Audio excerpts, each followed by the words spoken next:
countdown to the last comic shop in 5, 4, 3, 2, 1. Hey! It is now time for more of the last comic show! That's right, we are opening up the shop to newbies to help them find their way underneath the comic book tent.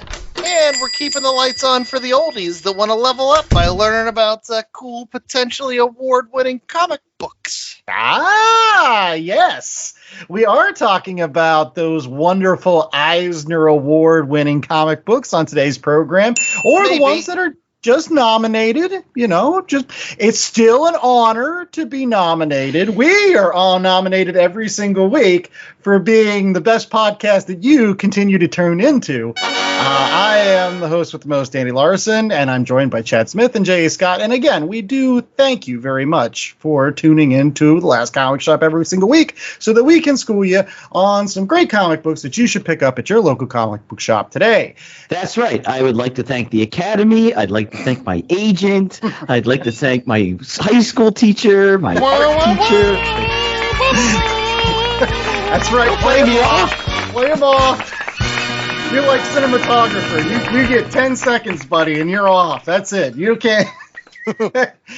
And we're talking about Eisner nominees on today's program, and in particular, one of the current ones. It's one that's up for Best Limited Series that will be awarded potentially to them or somebody else later this week at the San Diego Comic-Con. That's when they give out the Eisner Awards every year. And it is called The Good Asian. And before we get to that book, though, we want to list some other of the Eisner nominees, just in case any of you forgot or maybe haven't checked out the list yet, before we have that unveiling of the winners later this week. So, J.A., you've got 6 categories, kind of like the biggest ones in some ways that we're going to talk about on the opening segment. Yeah, so we're going to cover Best Continuing Series, Best Limited Series, Best New Series, and then we'll look at Best Writer Artist, and Best Artist Inker Team. So those are sort of Best Picture, Best Actor, Best Actress type award, yes, if you're going to compare this to the Academy Awards. What we're not going to go into is Best Graphic Album Reprint. That's essentially like giving somebody an award for putting together a DVD package. Oh! Listen, the best part about the Eisners is it shines a light on all kinds of work, and some of that work is old, and that's okay. Yeah, a lot of my library are all these Fantagraphics reprints of 1930s and 40s comic strips. They put them together so beautifully in these hardbound collections that, oh my gosh, I wouldn't be able to live without them. That, sir, is a graphic reprint album. And for as many comics as we read, I'm looking through some of these categories, Best Short Story. I probably read 2 or 3 of these, but they were really good. There's the one that right after Denny O'Neil passed away, his son wrote, and that one made me cry. And then the Daniel Warren Johnson one from Superman, and that one kind of made me cry. And so I'm wondering if the other 3, if I read them, would kind of make me cry. But now I have all these different things to pick up that I haven't checked out yet. Well, all right. I will get off my high horse about what's essentially an award for editors and go into Best Continuing Series. There are 5 up for this award. I think there's 5 up for most categories. So we have Bitterroot by David F. Walker, Chuck Brown, and Sanford Green. The Department of Truth by James Tynion IV and Martin Simmons. Immortal Hulk, which I believe Andrew has talked about, by Al Ewing and Joe Bennett and a bunch of other people. Nightwing, which I believe Chad has talked about, by Tom Taylor and Bruno Redondo. And Something is Killing the Children by James Tynion IV and Werther Del Eldira. Well, I can definitely say that of that list, Immortal Hulk is the one that stands out for me as I don't know if it's the winner, but it was the one I really did enjoy it a lot. The one on this list, though, that I never got to read, which I kind of feel like I should have, was that's What's Killing the Children or whatever. Yeah. I kept on seeing that everywhere. I'm like, oh, you got to check this out. Did you check it out, Chad? No, The James Tynion stuff, it just doesn't speak to me. But like Bitter Root is a book I've been reading in trades, and like I've fallen behind on that one. That one I definitely have to check out. Immortal Hulk is awesome. Nightwing is just good old-fashioned comic booking. It really is just a fun series that I feel like people could just pick up. And like there might be a 2-issue crossover here and there, but like it's just fun. It's lighthearted. I guess there was one character who would rip people's hearts out, so that was less lighthearted. Unless they were weighing less than other hearts. But yeah, it's good, fun comic books. Yeah. Plus, it's got that one issue that's just one continuing panel. So if they don't win the Eisner for just that, and the creativity around a comic book are based around one continuous panel, I don't know what else. Anyway. Which was nominated for Best Single Issue / One Shot as well. Ooh, all right. Jay, what's the next category? Limited series. We have Better Ray Bill, Argent Star by Daniel Warren Johnson. The Good Asian, which we're reviewing today, by Pornsak Pichetshote and Alexandre Tefenkgi. Apologies for the pronunciations. Hocus Pocus by Richard Wiseman, Rick Worth, and Jordan Culver. The Many Deaths of Lila Starr, which was suggested by me as a recommendation a couple weeks ago by Ram V and Philippe Andrade. Stray Dogs by Tony Fleeks and Trish Forstner. And Supergirl, Woman of Tomorrow by Tom King and Bilquis Evely. Wow, that is a stacked category. And I will say, I think we've all read at least one on this list. I mean, other than Good Asian, which we all read this week. But I recommended the Better Ray Bill series earlier on. Chad's recommended in the past that Supergirl, Woman of Tomorrow is, and again, Lila Starr coming from JA. What do you think's going to win this one, guys? Oh, for me, Supergirl, as much as I loved it, I don't think it stuck the landing. The Good Asian is good, as we'll talk about later, but I think the Daniel Warren Johnson train is just too powerful for anything to derail. I think it's going to go Beta Ray Bill. Oh, I'm going with sort of the dark horse. I think The Many Deaths of Lila Starr takes it. That's sort of like the indie, right? The indie favorite that all the critics were loving. It's the piano. But it's from Boom, not Dark Horse. Should be noted. Anyway, go ahead. All right. What's next category, J.A.? Best New Series. The Human Target by Tom King and Greg Smallwood. The Nice House on the Lake by James Tynion IV and Alvaro Martinez Bueno. Not All Robots by Mark Russell and Mike Deodato Jr. Radiant Black by Kyle Higgins and Marcello Costa. And Ultra Mega by James Herron. The only one I haven't heard of is the Ultra Mega. I haven't heard of that one. Oh, I read that one. It is like Ultraman, kaiju fighting craziness. It has a ton of energy. It's not exactly like Ultraman. Like there's a little bit more to it, and it gets weird and twisted and dystopian. It is definitely lots of fun, but I don't know if it'd be my pick here in this one. Oh boy! Now I want to read it. Why did you read Ultra Mega? Like, J.A. and I are salivating over that one. We're like, wait a second, hold on. Mechs and kaijus? Why didn't we read this? I will point out that we do run a podcast where we review comic books. I think we might be able to read it and review it. All right, it's your next pick. It better be, because now I want to read it. So, but yeah, what do you think's going to win, Chad? For me, from this list, I've read Not All Robots. I thought that was pretty solid. I haven't read Radiant Black, but I flipped through it. It seemed a little bit like updated Darkhawk. But my pick would definitely be The Human Target by Tom King and Greg Smallwood. It's a 12-issue series. They're only halfway through. But basically, you have the Human Target, who's the guy who hires himself out to put himself in harm's way. And he knows he's going to die. And he's trying to investigate which member of the JLI is going to be the one that kills him. And like each issue, he's going out searching and doing his detective stuff. And like, if you love the old JLI stuff, it mixes crime noir stuff with those silly elements. With I don't know if you guys remember the One Punch. There's a One Punch in here that is pretty severe. But Tom King was a known quantity for me. Like, I know I'm going to enjoy most Tom King books. But Greg Smallwood on art is just bringing something else to this book entirely. It's probably my pick for best of 2022 thus far. It's that good. And James Tynion making another appearance on this list. We need to read this James Tynion. Why are we reading these books? House on the Lake. No, all right. What's next category? Well, taking that up another step, he's also been nominated, James Tynion IV, under the Best Writer category for House of Slaughter, Something is Killing the Children, Wind, The Nice House on the Lake, The Joker, Batman, DC Pride 2021, Department of Truth, Blue Book, Razorblade, a lot of stuff. Very prolific in the last year. In the category with him, Ram V, who we just mentioned as well, for The Many Deaths of Lila Starr, along with Swamp Thing.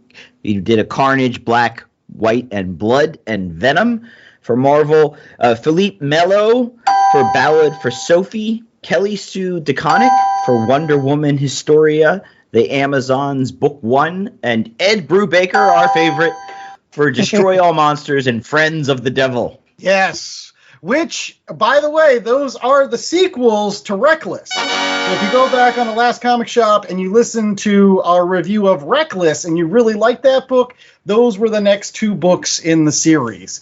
That's my personal favorite. I love Ed Brubaker. They can give him all the awards in the world, but boy, there's some good names on this list. Kelly Sue DeConnick, I love her stuff too. And Brubaker, by the way, working on a new Batman cartoon.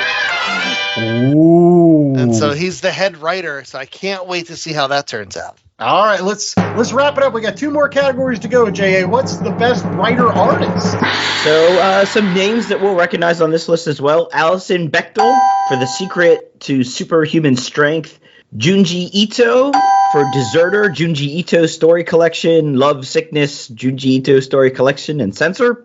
Daniel Warren Johnson for Superman, Red and Blue, and the Betty Ray Bill series. Will McPhail for In, a graphic novel, and Barry Windsor-Smith for Monsters, which we did review on the show. Yeah, it's like a two-horse race for me. I hate to say it. It's like Monsters and Betty Ray Bill. Two completely different styles, but both have such kinetic energy to them. They capture you, and they won't let you go. J.A., what do you think's your pick? I think it's Barry Windsor-Smith's to lose. I mean, Monsters was an epic undertaking, and he's been in the industry forever. So I think that he gets it just on sort of lifetime achievement. This is like Sidney Poitier or giving it to Clint Eastwood for Unforgiven. Yes. What do you think, Chad? What do you think's going to win? Oh, I already vocalized this earlier. I'm going to go with the guy who, I know it's not in consideration because it's coming out this year as opposed to last year. The guy who turned the Justice League into dinosaurs. I'm going to go with Daniel Warren Johnson, the fresh blood, mixing things up, turning people into dinos. It's great. that Jurassic League that's another book that this summer, man, it's like the hot thing. Anyways, last category, best penciler/inker or penciler-inker team. We have Philippe Andrade for The Many Deaths of Lila Starr. It just keeps coming up, so we're definitely going to have to read that book. Phil Jimenez for Wonder Woman Historia, The Amazons. Bruno Redondo for the Nightwing series. Esad Ribic for Eternals. And Norse Mythology, P. Craig Russell. Yeah. Another one we covered on the last comic shop, but that Ribic is just, I like everything he does. And I really should be reading that Eternals book because it is gorgeous. Every single time I see it in previews or whatever, I'm like, why am I not reading this? It's probably because I don't like the Eternals, but I should be reading it at least for the art, because the art, gosh, anytime he gets to draw like godlike characters, like if you've ever read his Thor God of Thunder series, or any of his Secret Wars where some of those, titans fighting each other with Doom versus Thanos. That's great stuff.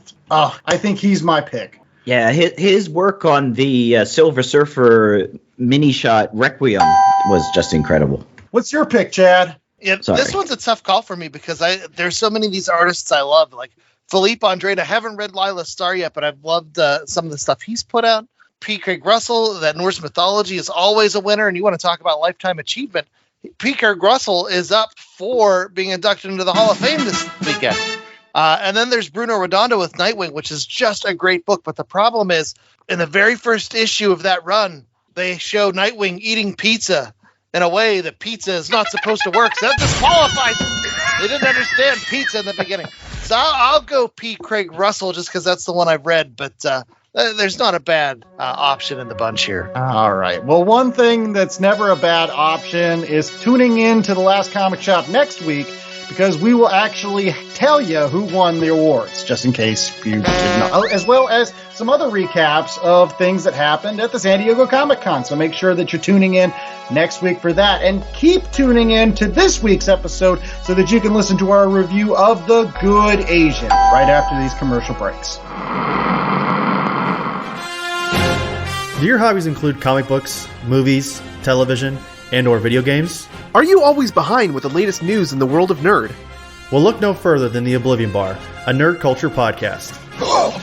Great Scott! Hosted by Chris Hacker and Aaron Knowles, the Oblivion Bar offers a weekly review of all the latest breaking news, in-depth discussions far beyond whether Han shot first, and newsletter section, where you, the listener, send in your questions to be answered live on the show.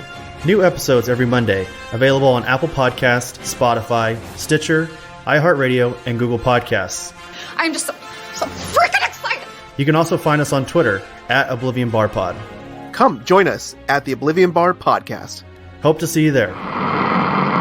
Looking for a podcast all about nerddom? Want a podcast with an emphasis on representation? The Nerd Alternative is the podcast for you. Join me, Ram. Me, Hassan. And me, Levi. 3 black British nerds tackling the pop culture we love and sharing why we love them. The Nerd Alternative, a sweet melting pot of all things nerdy.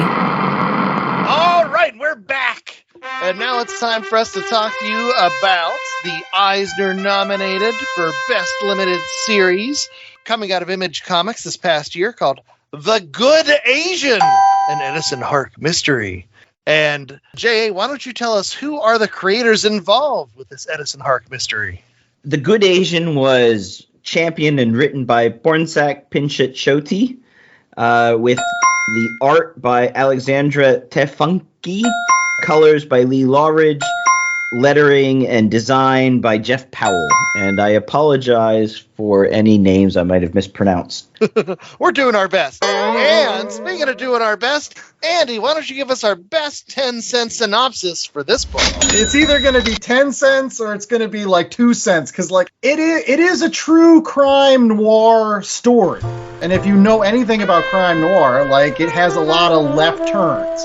That's why giving a synopsis of it is so difficult. But ultimately, at the end of the day, it's about Edison Hark, who becomes a police detective while he's in Hawaii and then has to come back to the States to investigate the disappearance of his, I don't want to say it's his father. He lived with the guy. It's like this guy named Calloway, like whatever. Anyways, Mr. Calloway has gone into a coma over a broken heart because his Chinese maid ran off and disappeared, or his whatever. Young Chinese maid that he was lusting after. All sorts of Right. penis going on. Ivy Chen, 25-year-old Ivy Chen.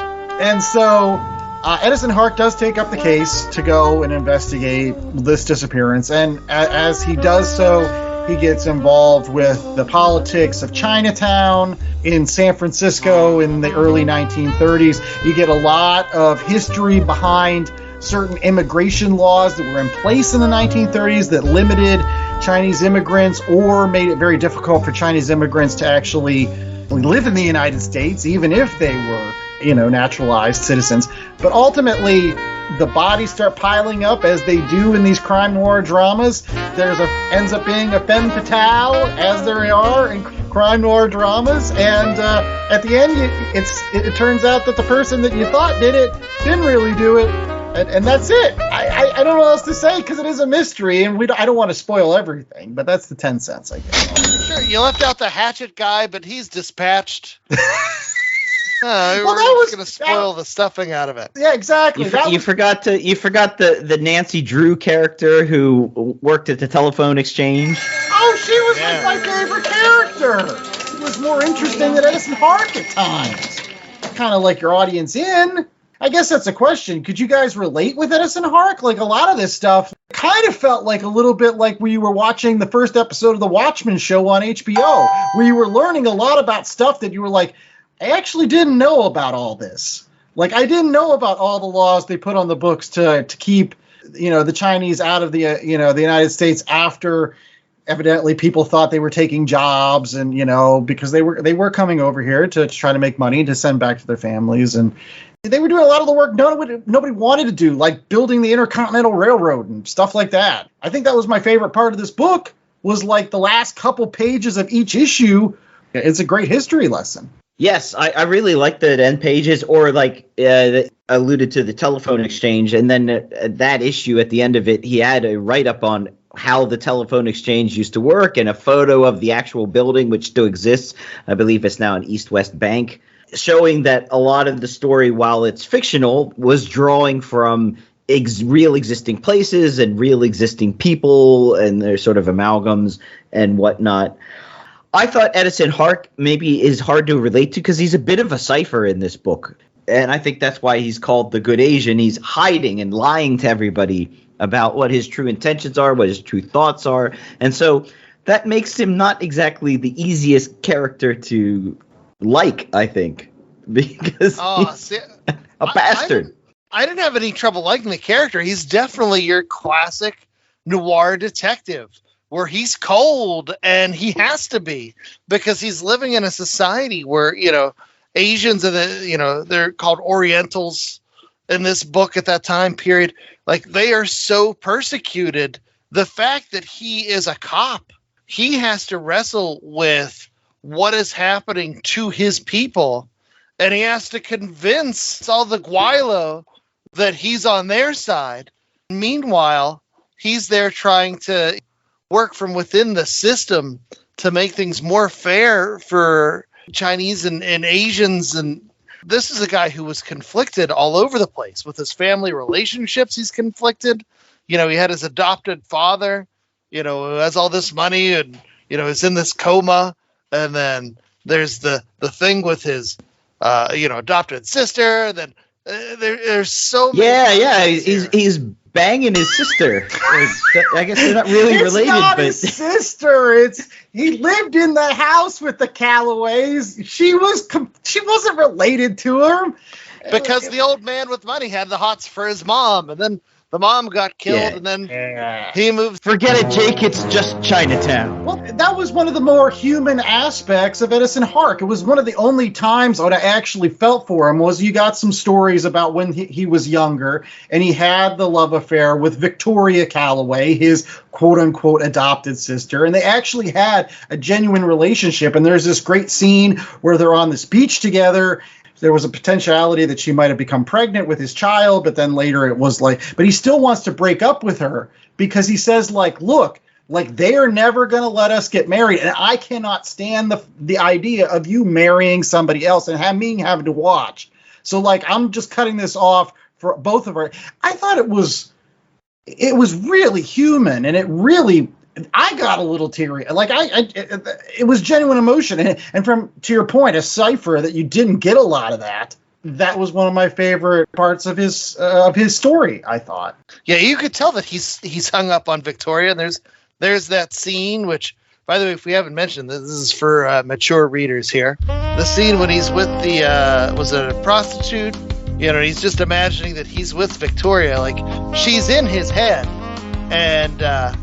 I don't know. There's just so many different twists and turns in this story where it's every time you think there's a character that's, relatable or on the up and up, they're either killed or they turn, and they were on the up and up all along. They're on the down and dirty. And it's hard to know who to trust and where to turn. And it turns out even the good guys aren't all that good, and the bad guys are all that bad. It's noir, baby. It's noir. It is. It feels just like it could be a Philip Marlowe story or a Sam Spade, but modern, I think, as well. So it's not just, a throwback for throwback's sake. And I think sort of like watching the first episode of Watchmen was very apropos, Andrew, because it puts you in a part of society that you probably weren't as much aware of and didn't know the history of, which is why those last pages are so powerful and interesting. And it adds a certain level of gravitas to the whole situation, because it's not just a throwaway noir now. It has something to do with how he's standing up for his community and what he has to push back against, crooked cops. And well, I was just going to say, on top of all that, as this series is being released, we are seeing in real time one of the after effects, some would say, of all of the craziness that's gone on in America in the last few years, where Asian Americans had to fear for their lives because people with racist intentions were coming out and beating them. These were stories on the news as this story of this, Asian man who's trying to serve both the Asian community and trying to show the white people that there is value there.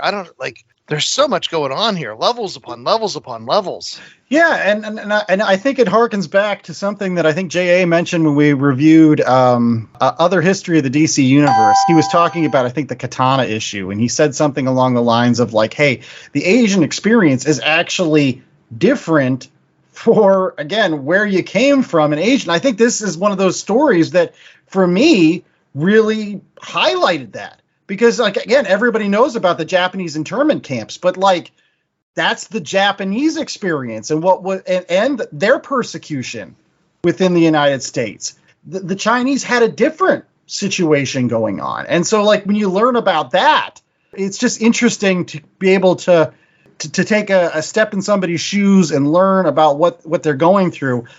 Even though I will admit that, boy, this story was confusing as hell sometimes. I'm serious. It is really great that we got this story.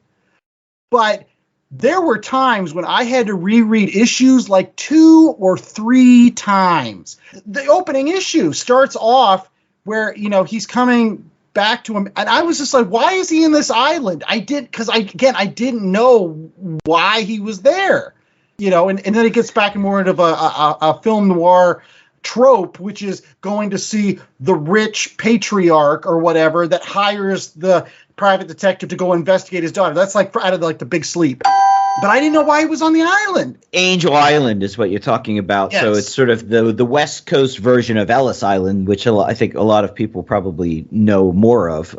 So that was where Asians coming into the country were interred while they were, interrogated to make sure that they were coming in for the right reasons and weren't coming to work, which doesn't quite make sense. But whatever.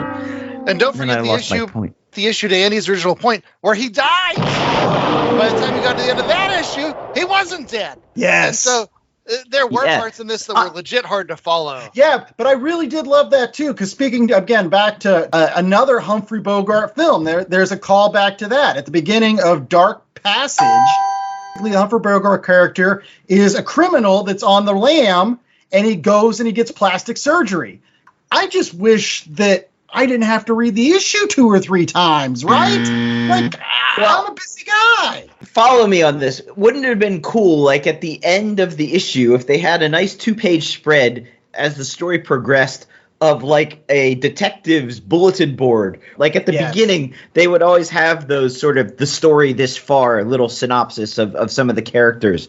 But I think what we needed was a sort of detective's bulletin board at the end where you've got little pin cushions and you can move little pieces of string around and make the connections.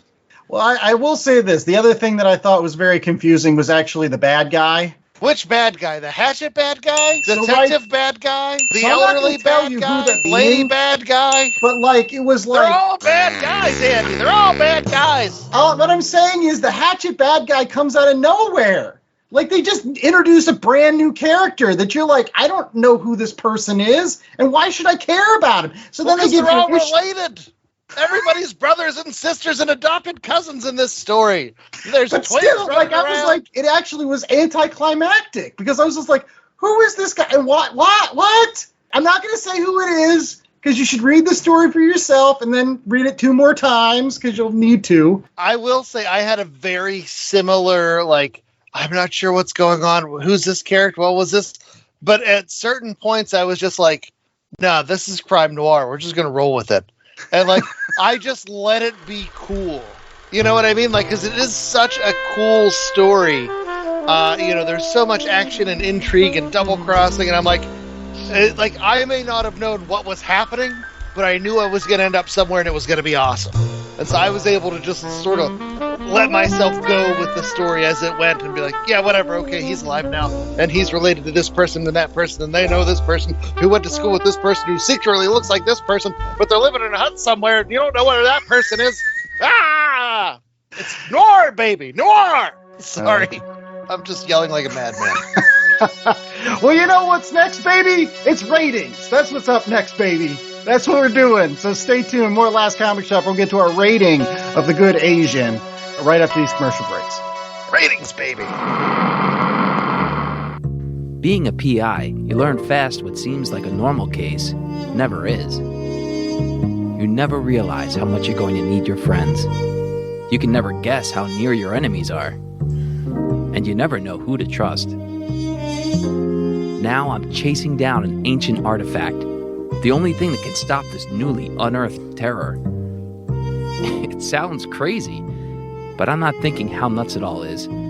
All I can think about is the only man who's ever managed to grab my heart is right at the heart of this mystery.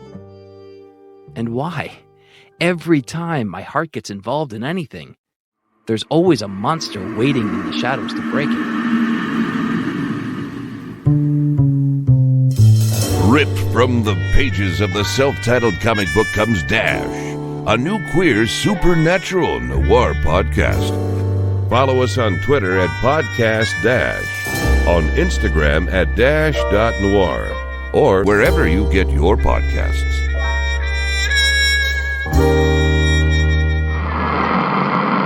All right, we're back with more of The Last Comic Shop, doll.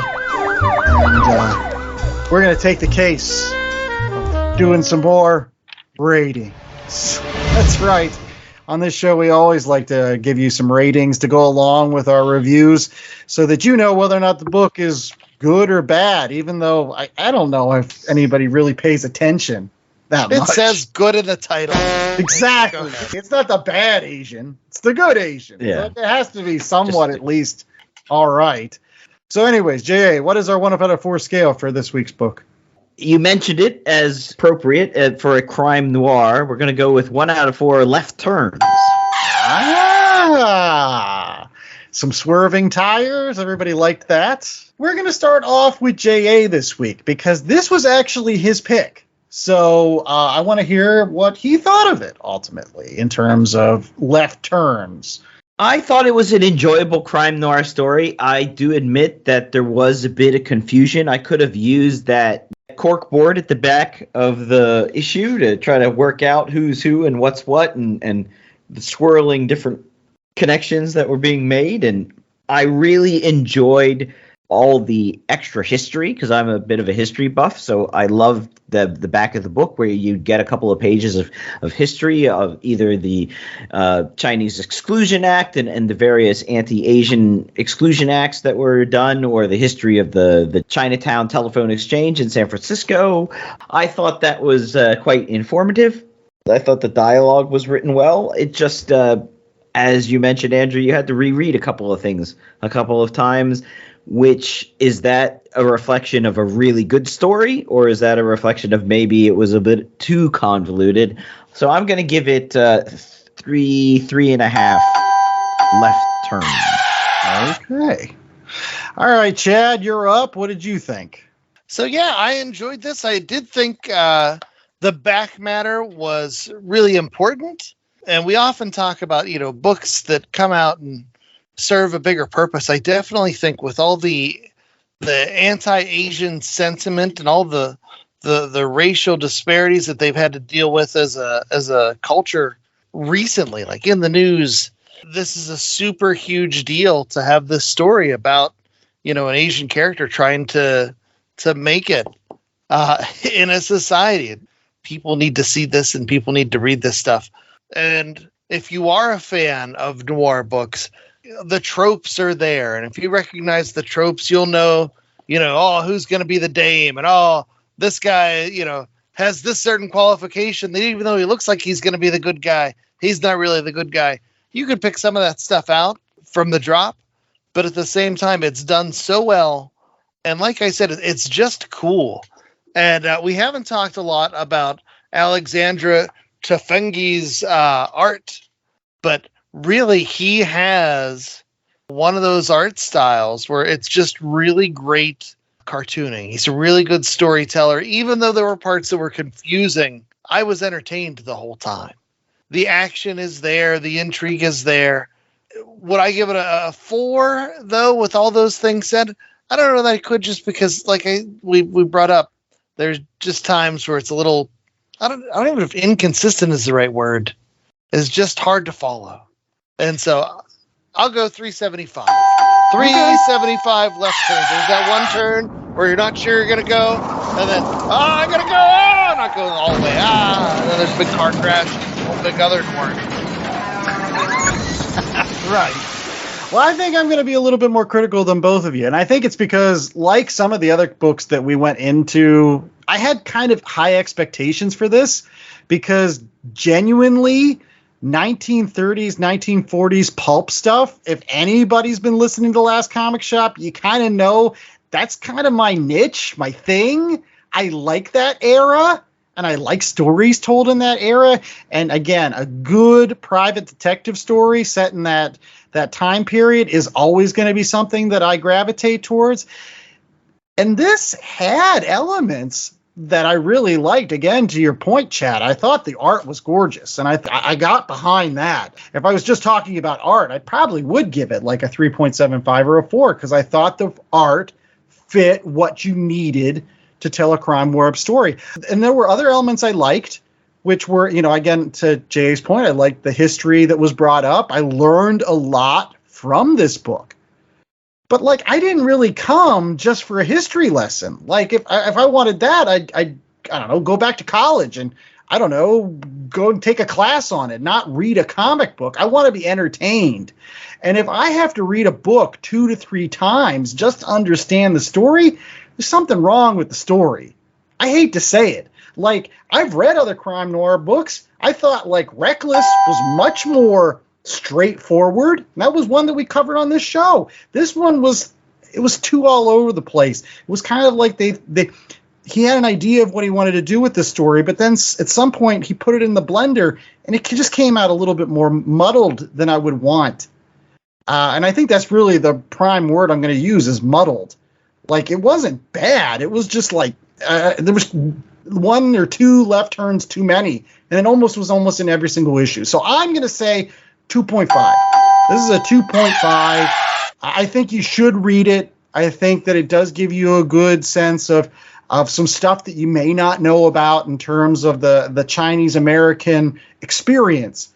But again, you could probably get that from reading another book. If that's what you really want, you don't really need to read a comic book and a crime noir to get that. Any case, some other things that you can get from comic books is our recommendations. Or anyways, we're just going to talk about other comic books. Because you should be able to pick up these up at your local comic shop in addition to The Good Asian, if you want to check it out. So we're going to go ahead and start off with Chad, who has another crime noir story that we can all check out. What is it, Chad? Okay, so I was trying to think of what to recommend. I was going to recommend the Parker series of books by Darwin Cook, which are delightful. And I was like, I recommend. I was like, I'll recommend Criminal by Ed Brubaker and Sean Phillips. I kept trying to find cool noir stuff, and I didn't want to go too far into the superhero realm, but ended up on Sleeper Season 1, which is by Ed Brubaker and Sean Phillips. And basically you have a story of somebody who is the sleeper agent, working as part of the bad guys when he's secretly a good guy, but it has a lot of those other noir elements to it.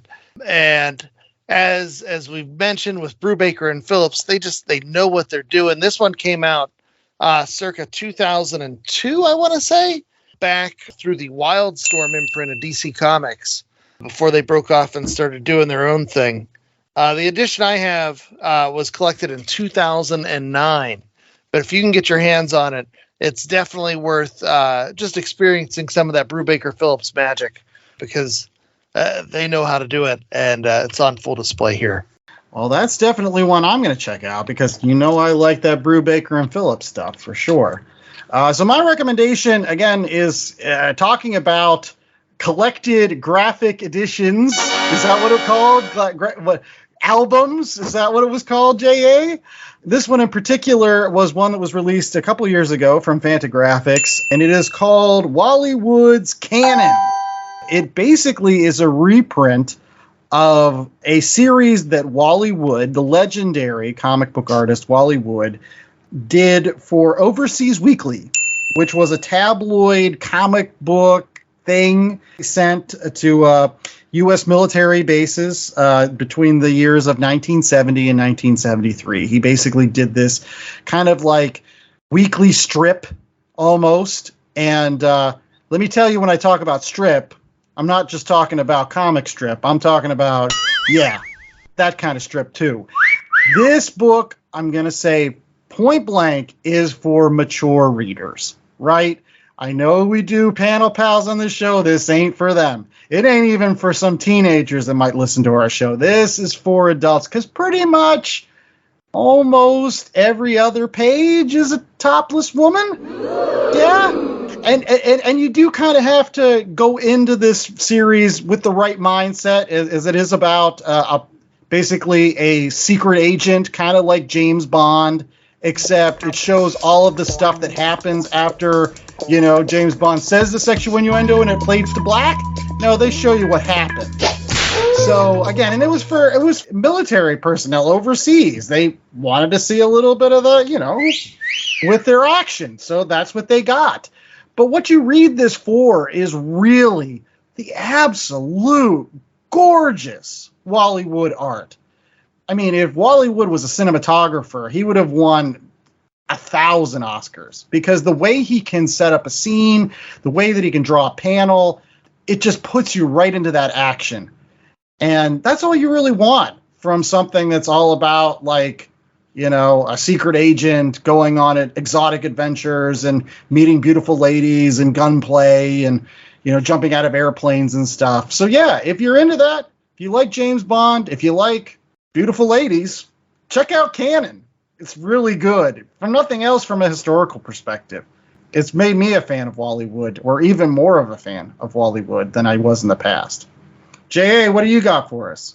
So I'm reaching back to my childhood, reading some crime books in the 90s. This came out from Dark Horse, The Shadow in the Coils of Leviathan, which was by Michael Kaluta and Joel Goss, with great interior art by Gary Gianni and incredible covers by Michael Kaluta.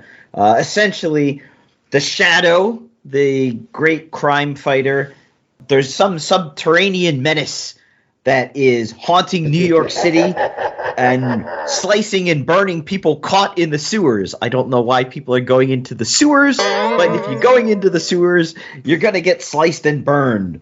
And then he's trying to figure out who's doing it. Is it the lady evangelist? Is it a monomaniacal scientist? Is it the scientist's assistant? Is it murderous jewel thieves? Is it Russian spies? It just gets into, classic Shadow 1930s, 1940s crime noir. This came out right about around the time that the Shadow movie was coming out, so Dark Horse was taking advantage of interest in the series. The trade paperback is very hard to find, unfortunately, right now. I think we're talking like hundreds of dollars on the secondary market, but it was also put out in issue form, and I reckon that those issues can probably be found in buck bins. Yeah, and that Michael Kaluta art is tremendous. There's some other great Shadow books that Michael Kaluta drew. You can go back to the original Denny O'Neil stuff that he did with him in the 1970s, as well as, I think, Hitler's Astrologer, which is a Shadow book that Michael Kaluta drew that was also written by Denny O'Neil, which, again, he has that awesome Shadow with, the huge hat. It's enormous from one side to the other, and the black coat and the red scarf around his mouth and the enormous nose. It's a great looking Shadow. And I remember, you getting that series that summer of 1994, JA, and being like, oh my gosh, I was waiting for every issue that came out because I just thought the art was gorgeous. Like there's one scene where he's climbing up the side of a ship and it's just like, oh, he looks so menacing. So awesome. So yeah, I totally agree with that recommendation. That one is a good one. And we hope that you come back for more great recommendations next week with more of our Last Comic Shop. Again, as I said, we're going to have a recap of the San Diego Comic-Con, including who won the Eisners and maybe some series that were unveiled at that particular event. So make sure that you tune in to get your post recap of one of the biggest comic book events of the entire year here at the Last Comic Shop. And you can do that by rate, reviewing, and subscribing over at our website, www.lastcomicshoppodcast.com, where we've also got terrific links to things like YouTube, where you can check out some of our awesome videos. And you can find us on other social media places at Last Comic Shop, Twitter and Instagram, where you can find things like our weekly polls that JA puts up, or Golden Age covers to help tuck you to bed at night, or the books we're picking up, or questions we have, or things we just want to talk about throughout the course of the week. But you can find us on Twitter and Instagram, or go back to our website at www.lastcomicshoppodcast.com, where they can find what else, J.A.? We've got a link to our merch store. We've got a special summer design if you want to get your summer t-shirt on. Also, trench coats, because every good detective needs a trench coat. So get a Last Comic Book Shop trench coat to go with your mug and tote bag. No fedoras? Or maybe a bowler hat. I always thought, what would you have worn? Would you have worn a bowler, or would you have worn a fedora back in the day, guys? I'm a fedora man myself. J.A.? I think I would have gone with the flat cap. Oh! That was like the intrepid news hound would always wear a flat cap. He's running around. Or the taxi driver. Follow him, Jack. All right. Yeah. Yes, getaway driver. And that getaway driver could drive you to your local comic shop. Don't know where it is? You can use the comic shop locator, www.comicshoplicator.com, where you might find The Good Asian. But you could also find Sleeper Season 1 by Brubaker and Phillips, or Wally Wood's Canon, or Shadow in the Coils of the Leviathan. All that and more waits for you at your local comic shop. Check it out today.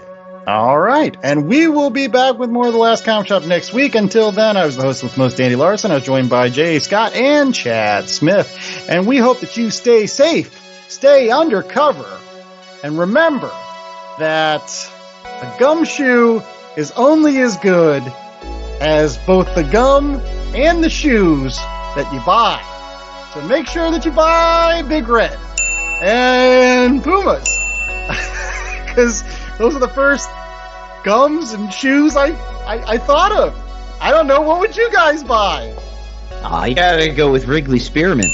Oh, the double mint, because there's always twins. All right, we'll go with that. Fuck it.